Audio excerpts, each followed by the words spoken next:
माझ्या मराठी मातीला नका म्हणू हीन दिन, स्वर्ग लोकाहुनी थोर मला हिचे अभिमान. असे अभिमानाने आपल्या काव्य प्रतिभेने अवघ्या मराठी जनांना एक अभिमान देणाऱ्या कविवर्य कुसुमाग्रजांचा आज जन्मदिवस. हाच दिवस महाराष्ट्र शासनाने मराठी भाषा गौरव दिन म्हणून साजरा करायचे घोषित केले. तेव्हा माझ्या समस्त मराठी बांधवांना मराठी भाषा गौरव दिनाच्या हार्दिक हार्दिक शुभेच्छा. मराठी भाषा गौरव दिन कुसुमाग्रजांनी मराठी भाषेला सन्मान मिळवून देण्यासाठी आयुष्यभर प्रयत्न केले, त्याचीच आठवण म्हणून त्यांच्या जन्मदिवशी आपण मराठी भाषा गौरव दिन साजरा करतो. स्वतःचा वाढदिवस साजरा करण्याची कल्पना कुसुमाग्रजांना कधीही मानवली नाही.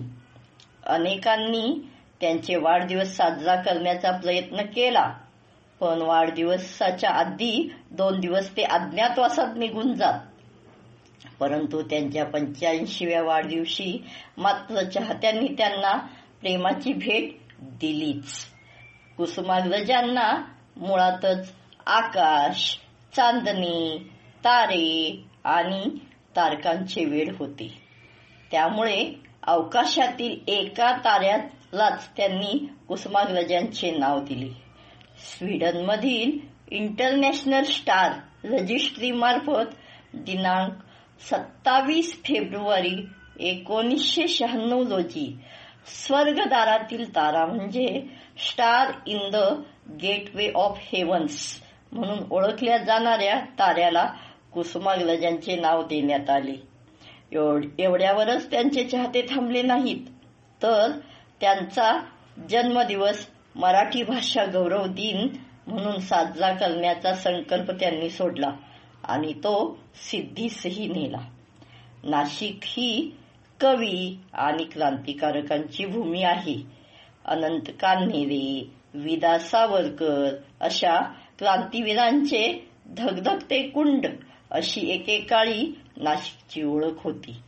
कुसुमाग्रजांच्या प्रतिभेने या क्रांतीच्या ज्वाळांना शब्दांचा अंगार चढवून कवितेला स्वातंत्र्य लढ्याच्या समरांगणात उतरविले. त्यांची क्रांतीचा जय जयकार ही कविता तर स्वातंत्र्य लढ्यातील सैनिकांचे स्रोत बनली होती. अशा या मराठी भाषेच्या वाढीसाठी प्रयत्न करणाऱ्या विवा शिरवाडकर उर्फ कुसुमाग्रज यांच्या जन्मदिनी मराठी भाषा गौरव दिन साजरा होतो आहे, ही भाग्याचीच गोष्ट म्हटली पाहिजे.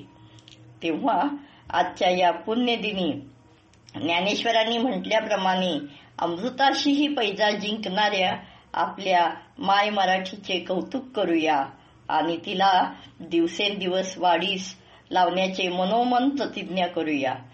कुसुमाग्रजांना देखील मराठी भाषेतील त्यांच्या अनमोल योगदानाबद्दल भावपूर्ण श्रद्धांजली. धन्यवाद.